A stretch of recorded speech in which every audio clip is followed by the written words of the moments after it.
उस रात विवान बहुत देर तक सो नहीं पाया। हवेली की दीवारों में एक अजीब सा सुकून था, पर उस सुकून के बीच एक दबा हुआ डर भी, जैसे कोई सांस ले रहा हो पर दिख नहीं रहा। विवान ने डायरी और वो फोटो अपने पास रखी। उसे लगा शायद देविका कुछ कहना चाहती है, पर उसका रास्ता पूरा खुला नहीं। सुबह 4 बजे विवान का आंख खुल गई। अजीब बात ये थी, रूम का दरवाजा थोड़ा खुला था, जबकि रात को वो अंदर से बोल्ट करके सोया था। विवान उठा और हॉलवे में गया। कॉरिडोर बिल्कुल खामोश था, पर हवा थोड़ी सी ठंडी थी, जैसे कोई अभी अभी वहां से गुजरा हो। गैलरी के कॉर्नर में वही पुरानी फैमिली फोटो लगी थी, पर इस बार कुछ अलग था। देविका का चेहरा हल्का सा घूम हुआ लग रहा था। पहले वो सीधा विवान को देख रही थी, आज लागे जैसे उसकी नजर उस आदमी पर रुकी हो जो उनके परदादा थे। विवान ने फोटो को धीरे से हाथ से छुआ और एक पल के लिए उसे महसूस हुआ कि फ्रेम का ग्लास थोड़ा गर्म हो गया, जैसे किसी ने अभी अभी उस पर उंगली रखी हो। विवान की नजर फोटो के नीचे लिखे छोटे से लफ्ज पर गई, जो पहले कभी नहीं दिखे थे। धूल हटाते ही एक सेंटेंस सामने आया, कुछ कर्जा होता है जो मौत के बाद भी चुकाना पड़ता है। विवान की रीढ़ की हड्डी तक एक ठंड सी उतर गई। किसका कर्जा, किससे और किस चीज का? दोपहर तक हवेली में सब लोग नॉर्मल थे। कोई मंदिर जा रहा था, कोई कुकिंग कर रहा था। बस विवान का ध्यान एक ही जगह अटका था, पीछे के नीम के पेड़ पर। सपने वाली जगह। उसने वापस वहां जाने का डिसाइड किया। पेड़ के पास मिट्टी दोबारा हिल चुकी थी। कल तक जो जमीन सीधी थी, आज थोड़ी सी धसी हुई लग रही थी, जैसे किसी ने अंदर से खोदकर बाहर आने की कोशिश की हो।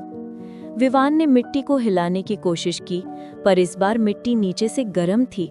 बिल्कुल अजीब, क्योंकि दिन अभी शुरू भी नहीं हुआ था। विवान पीछे मुड़ने ही वाला था कि उसे कोई हल्की सी आवाज सुनाई दी।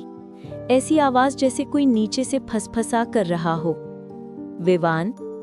आवाज धीमी थी और बिल्कुल देविका जैसी नहीं। ये किसी आदमी की आवाज थी।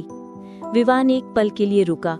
आवाज दोबारा आई, सच छुपा नहीं, बंद कर दिया गया है। विवान का दिल जोर से धड़कने लगा। क्या हवेली के नीचे कोई राज दबा हुआ है? कोई आदमी, या फिर कोई ऐसी चीज जिसे देविका संभाल कर रखती थी?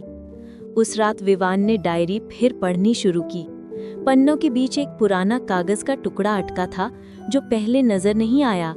उस पर सिर्फ एक लाइन लिखी थी, मेरी बहन ने मुझे रोका, पर मैं फिर भी सच जान गया। नीचे साइन था, राघव।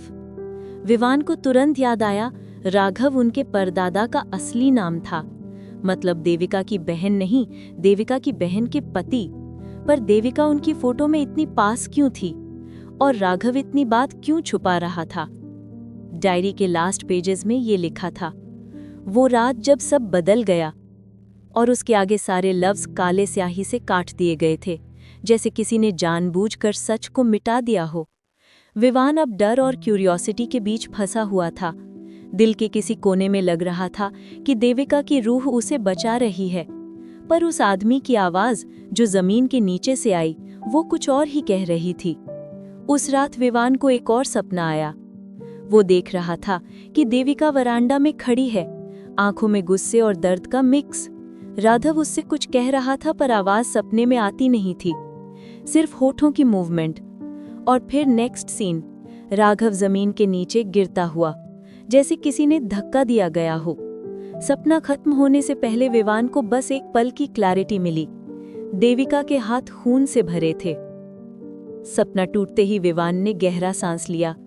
क्या देविका रखवाली आत्मा नहीं, बल्कि कुछ और थी? क्या उसने अपने ही परिवार के किसी सदस्य को मार दिया? या सपना, उस आदमी की आवाज, विवान का दिमाग उसे धोखा दे रहा है?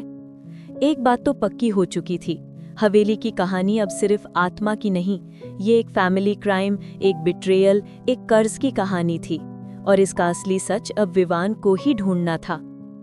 अगले हिस्सों में सच और गहरा होगा, और लेगेसी और भी ज्यादा खतरनाक। विवान को अब पता चल गया था कि सच सिर्फ मिट्टी के नीचे नहीं बल्कि दिलों में दफन है। और उसने सपने में देखा देविका और राघव का कॉन्फ्रंटेशन, जहां सब कुछ उल्टा पुल्टा लग रहा था। क्या विवान नीचे वाले हिडन रूम में उतरेगा और सच का सामना करेगा, या हवेली के राज हमेशा के लिए छुप जाएंगे? देखिए पार्ट 3 में, जब विवान सामना करेगा पुरखों के सच और बिट्रेयल का।